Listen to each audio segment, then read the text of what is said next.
TD Insurance. Learn tips and information on how to prepare your home and car for winter weather.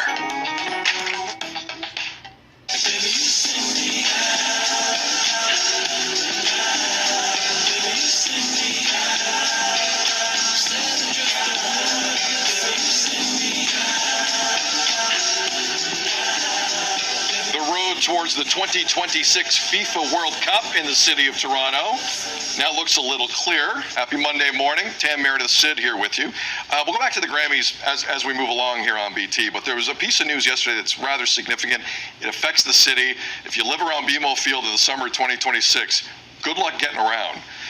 The official schedule for the World Cup, which is going to be co-hosted between Mexico, the States, and us, was officially announced. The tournament will begin July 11th, 2026, at the Azteca Stadium in Mexico City, one of the most famous in the world.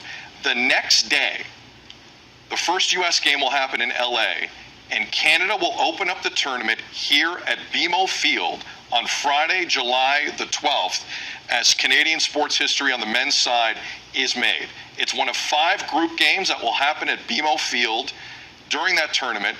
Toronto was also given a round of 32 game, 6 total. Vancouver got 7 games. They will get an extra round of 16 knockout affair out at BC Place. The other aspect to this is the money that the provincial government is now kicking in to host or co-host the World Cup in 2026. Ontario spending nearly $100 million in conditional funding to host the 6 games. The money can only be used for investments that will, quoting, build lasting public infrastructure. So on the sporting side, I giggled inside as a soccer fan because now it's becoming a bit more real. As someone who lives in the province of Ontario, we have a lot of things that aren't working right. So part of me is like, let's move the money in a different direction. Now this deal is cut. There's nothing you can do about it now. But Tammy, when you saw this headline on numerous fronts come out yesterday, what went through your head? Well, the one thing too, with that $97 million that the province is pledging, it's conditional as well on the federal government matching that.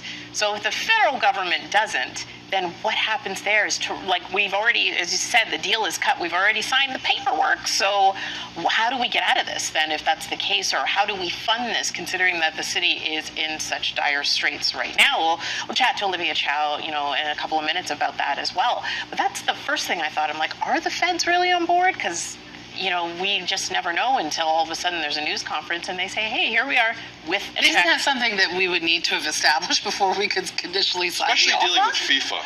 It just especially feels dealing with FIFA. It's not a house with a leaky roof. We all got to get on board here. Yes. We got because that's a lot of money. Yeah. That's a lot of money, especially in this day and age. Someone who lives in the city. I remember when we first got the bid. Was that all was announced last year? Was that last year? No, Yeah, a couple years ago. I want to say 4 years ago. I think really? Yeah. Oh my gosh, pandemic I think it was pre-pandemic. The announcement of Canada being a co-host was done many years ago, but the cities that were paired up. The cities. Because there was a lot of news lottery and announcement. There was a lot of news that Montreal didn't even bid. There's a huge discussion about that. So that was last year when the cities were. Because I remember when that happened, I thought, yes, our city got it. And then I thought, ooh, oh no, get me out of here. Because as someone who lives in downtown Toronto, it's already very busy and wild. How are we going to host the entire, especially soccer fans? But part of me also thinks, okay, well, maybe it's like, you're about to have a dinner party and have people over so you clean up the house. Maybe some of this funding and the infrastructure can actually get some things done in this city that we need. And it's because we're going to have visitors come in, so we got to get it finished. So maybe there's some benefit there. But yeah, 100 mil. I think the benefit will be there. Yeah, okay, Tim. I think only because, I think of Pan Am, the first thing I think of is the Up Express. We wouldn't have had that if Pan Am games didn't and all that housing over on the east end too. All those they came up, and it's a beautiful spot, so Riverside. Hopefully we get the benefits. Hopefully. Yeah. So again, Canada's first game in that tournament, which is now 2.5 years away, to think about is nuts. July 12th in Toronto, but their other 2 group games for Canada will be in Vancouver. Toronto gets the first one, but to your point, think about the city right now. Oh. I can't, if Jarvis didn't exist, I'd be stuck in the city forever. I couldn't go home. Mm-hmm. And I love Toronto. I'll be stuck here, no problem. But think about if the Italian national soccer team is in town. Think about if the Portuguese national soccer, Germany, Brazil, Argentina, we got to clean this city up for that, man. This is not. We got to make college a four-way street. Like, I know. You know what I mean? Oh, Like a my four-lane highway. I have a feeling part of this money is the hurry up fund.